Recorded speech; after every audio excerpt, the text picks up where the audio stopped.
interesting. Are we at the end of woke with Trump arriving? Is it all over now? No, I don't think it can be over. I think that this has been very, very good news, obviously, for my side, for our side, and not for the wokesters. But the thing about woke is it is so deeply entrenched in American institutions, media, academia, and so forth.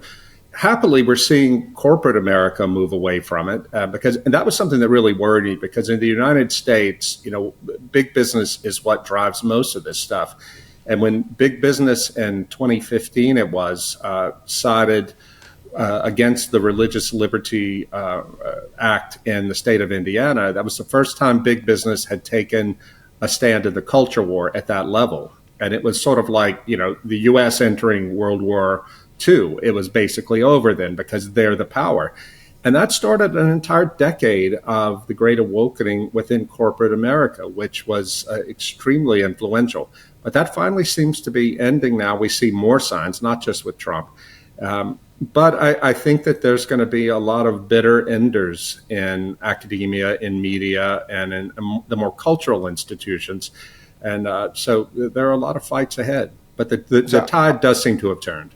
I just had that in my head. So actually, as they dig in, are we actually going to see perhaps more conflict in the first 12, 24 months? Yeah, that's a good point.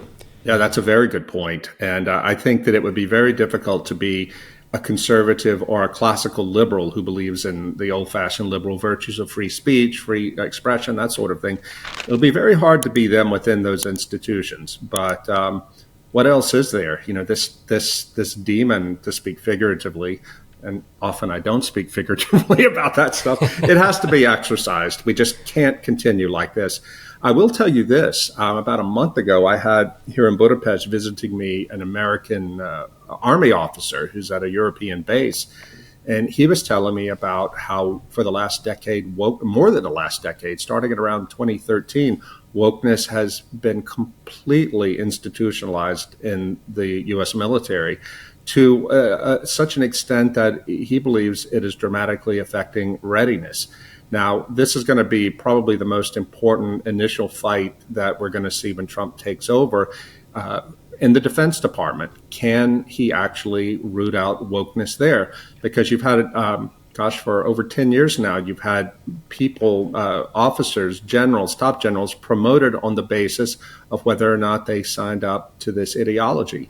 So they are all the same. It's sort of like, when the Pope names all the cardinals who will choose his successor. It's kind of like that in the military. So whichever poor soul gets named defense secretary is going to have a heck of a fight ahead. Look, it's interesting too, because I walked past a bus shelter ad for a health department here in New South Wales, and it said for cervical cancer screening, and it said for women and people with the cervix. And I went, it doesn't matter what the politics does, they're not going to be ripping down that poster or changing those that policies and procedures along those lines. It feels that's ingrained very deeply. Not least because this is a business, right? There's a business model here to defend. Yeah, that's right. There's money at stake here. It's so interesting you say that. About a year ago, there was a video on X from a medical conference in which some big pharma executive talked about all the money to be made from trans healthcare, especially transing children. It was so completely cynical, but it had the virtue of being nakedly honest. And I think we're going to probably see a lot of the pharmaceutical and medical lobbyists in Washington fighting tooth and nail to keep this stuff. The good news is yesterday, as we're talking, yesterday in the United States, there was a hearing before the U.S. Supreme Court about a Tennessee law banning transgender health care for children and minors. And it looks like that the Supreme Court is going to uphold Tennessee's ban, which is fantastic. And if they do that, as is expected, it'll come out next June, most likely, then that'll be a real substantive turning point in this insanity.